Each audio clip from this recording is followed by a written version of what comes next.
Okay, Rise must have had the bomb-ass pussy. Because the way motherfuckers is after this chick, it is like, yo, they just want them some Rise. Like, how many people is after her? How many people know this chick? It's like, god damn, Rise, you got around, didn't ya?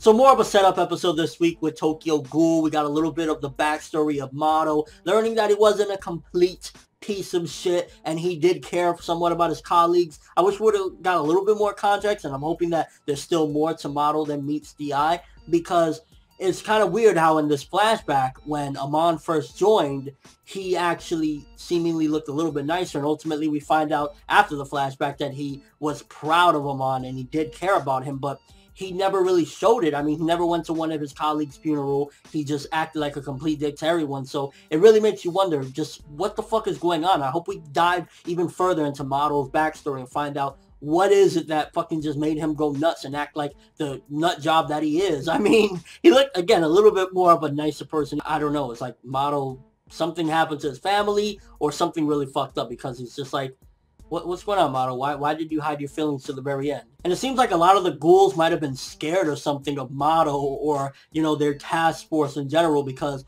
now people are really like starting to dive in there, and they're going into the 20th ward and they're going after Rise, which again, it makes me wonder, like, first of all, why is this chick so goddamn popular amongst ghouls? She must have been, first of all, one of the most fucked up bitches, and that's probably why Kaneki is so goddamn strong. You can obviously tell Kaneki has some incredible strength in him. Even though he hasn't gone full force yet, you can tell that there's something in Kaneki that's going to be absolutely ridiculously strong. But Rise must have had a lot of fucking power, because it's probably her, and that's probably why everybody's after her. So many people know about her. It's like, god damn, like, what was up with this chick? I definitely want a nice, good chunk of a flashback finding out about Rise. And it looks like a war is brewing between that task force and all of the fucking ghouls, because they're gonna go in there full throttle. And it's making me wonder, did Amon not learn anything from Kaneki? Because I'm hoping that he takes some of what Kaneki did and the ass whooping he took and everything and applies himself and actually shows that maybe we can make a difference. Because if not, then it's like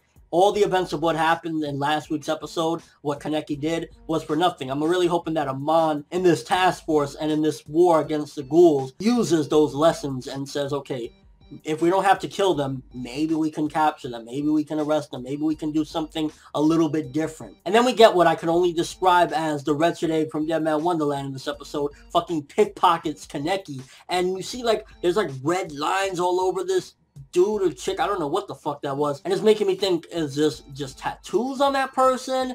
Did that person get all cut up like Kaneki and had a surgery? Is this a ghoul? Is this a human? I'm guessing it's ghoul. Maybe, just throwing it out there, it could be a half-breed or some shit. I don't fucking know, because the person did get Kaneki's identity and also was kind of saying something about smell and whatnot, so it's making me interested. I'm guessing that this is ghoul, but maybe, who knows, maybe it could be a half-breed or some shit. Maybe this could be some really fucked up individual, even worse shape than Kaneki was. In this episode, we also dived into Touka's backstory. I was like, holy shit, because up to this particular point, I thought Touka was like fucking shitted out, and then like she was just, I don't know, in the slums all her fucking life as a ghoul. But we find out that she had a little bit more of a nicer life when she was younger. She had a brother, she had a father. What the fuck went wrong? It was like, first of all, was she a ghoul all her life? I think she said she was a ghoul all her life. So when they were kids, was she already a ghoul? Or is that just something that she tells people because it's like she feels like her life has been shit from the beginning? And then within the episode, we get the revelation that that guy is actually her brother and he's working with Jason. And I can already tell that Jason is definitely going to be a very big figure. I could possibly see either Touka's brother or Jason being the final villain of the upcoming arc, because it's like, while Jason, you know, he's been built up and everything, Touka's brother looks like he has a vengeance, so to speak, and it makes you wonder just what it is. Does he want to kill Touka? Does he miss Touka? Have they been separated and they don't even know that they're alive? You know, what's up with that? And overall, very good setup and transition episode this week, getting a lot of backstory, getting some progression, getting some good setups. I felt this was a very good episode of Ghoul. I'm going to give this one 8 out of 10. A little bit on the slower side compared to things, and it was light on the action. Don't always need action to make a very good episode.